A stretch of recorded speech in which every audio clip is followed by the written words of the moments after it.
This is the Demystifying Mental Toughness podcast, hosted by David Charlton, and you're listening to this podcast to help you build your own mental toughness, or so that you can support other people or your clients better. Either way, you will learn more about developing this plastic personality trait that all but guarantees that you will perform better and lead a more prosperous life.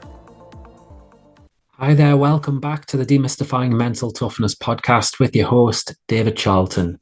Now, this episode is part 3 of a series of episodes that link back to ChatGPT and a question that I posed it going back about 6 weeks ago.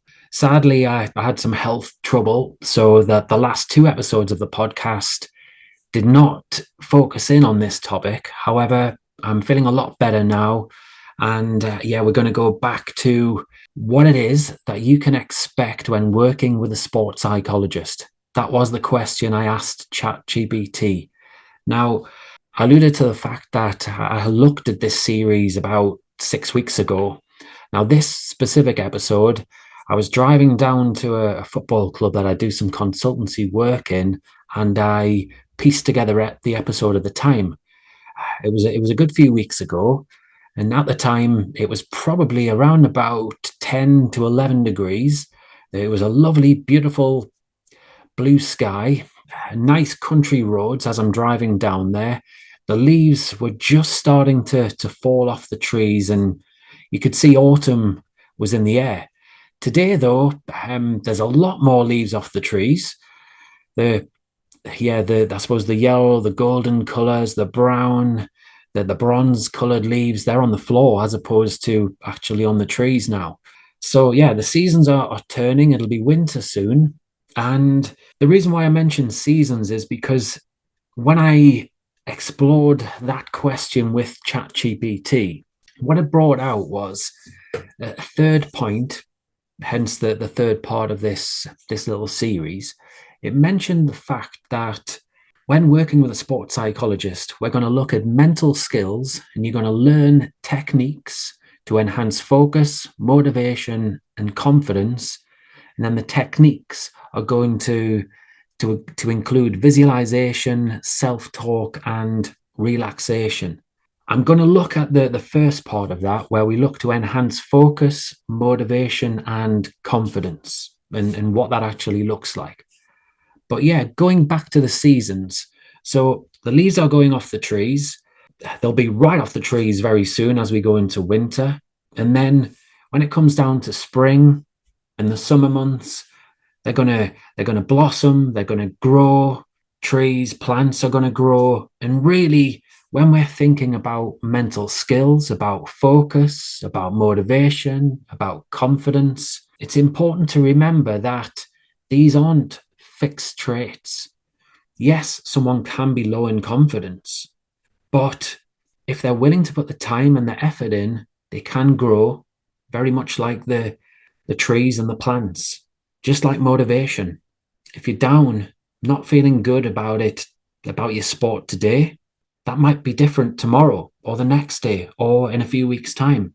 If your focus is on lots of external factors at the moment, maybe there's a situation in your club which you're not particularly happy with. That may well change in a month or two's time. It could be temporary. So yeah, it is very important to remember, as I say, that we can learn and grow, and things do change. And that is part of our role as a psychologist, is to help reframe situations, to help give you a different sense of perspective, to ask damn good questions in order to change these 3 different areas. Now, I'm going to share a little bit more on this now and talk about some of the little strategies and some of my go-to tools that I utilize in different conversations with athletes. So the first one we're going to look at is enhancing focus. And how do we do that? So lots of athletes, they can get caught up on focusing on external factors. So maybe it's the person who plays a team sport, football, cricket, rugby, those sort of sports. It's very easy to be second guessing your opponents, Maybe they're big physical specimens and you're worrying an awful lot about the opponent. Or they might be fast, nimble, quick players and very technically gifted. So you worry about that side of things. Maybe you have a fear response as a result of that. So how is it that you get over that and shift your focus? So a simple exercise that I like to do with the vast majority of my clients, and this can be done in various different situations, is simply get a sheet of paper out. On the sheet of paper, at the top, you write down the situation that you're coming up against, where maybe your focus is drifting, and then you draw a chart, a table, shall we say, even. On the left-hand side of the table, you would write at the top, I can control. The right-hand side column would be, I cannot control. And I always tend to start on the right-hand side, where we list down the various different factors that are out of our control.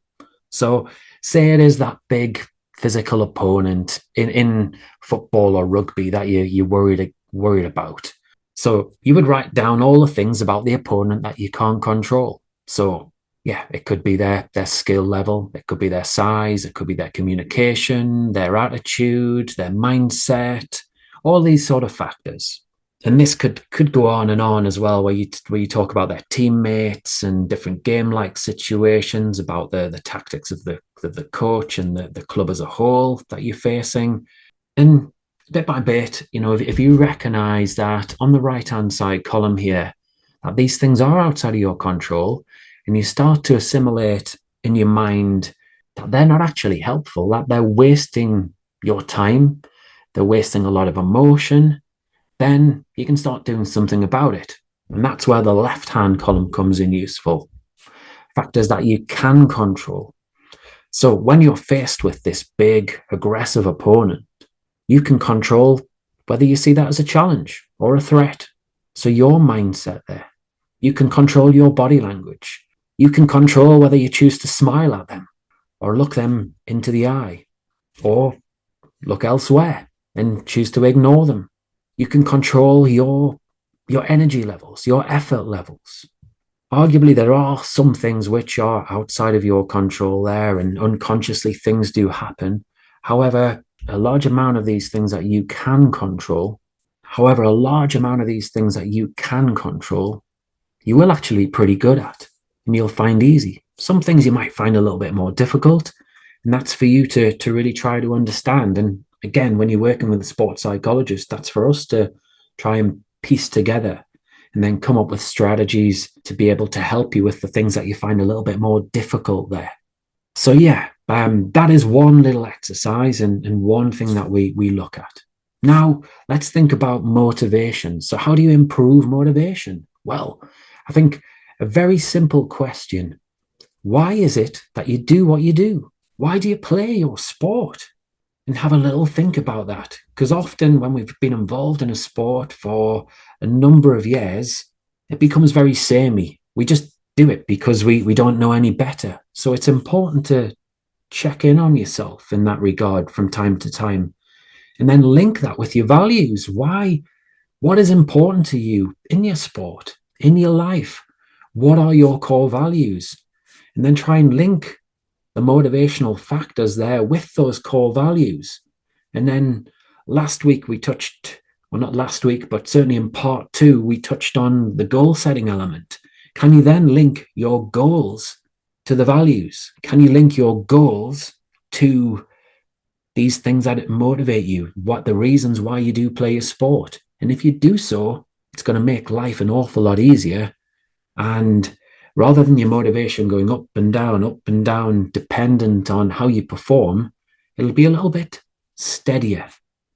So why not try that? Or again, reach out to someone like myself who can explore these factors with you. Last but not least, we've got enhancing confidence. And an exercise I like to do around this is to explore the enablers and sources of confidence. So where is it that you get confidence from? That's right. A lot of people just assume that they're a confident person, or they're not, or that they must perform in a confident manner, that they must feel confident before they do perform, and it's the only way that they're going to perform well. So actually understanding what gives you confidence is important. So is it the past performance? Is it some comments from a coach or from a teammate? Is it your past performance in a training session? Is it playing against a certain opponent? If it is, then you need to be aware of this. And then you can link that back to the exercise I talked about with the controllables earlier, because all of those factors I've just mentioned there are outside of your control. You're much better trying to get your confidence from your preparation. So it might be the food that you eat, the way that you've explored the video analysis. It might be the effort that you've put into training sessions. It might be the effort that you put into your mental skills training, your psychological skills, doing visualization, some relaxation exercises, journaling, things like that. All of those tot up, and those factors are within your control, and they can enhance your confidence. So yeah, look, this is a short episode. It's given you some insights into improving and enhancing focus, motivation, and confidence. I could talk about this all day quite easily. And I'm actually going to also touch on this in the next episode when I then delve into self-talk, visualization, and relaxation, which was part of what ChatGPT actually brought up from this question. I hope you enjoyed that. I hope you found my insights useful there. And yeah, I look forward to recording another podcast episode next week to be able to help you. Have a great day.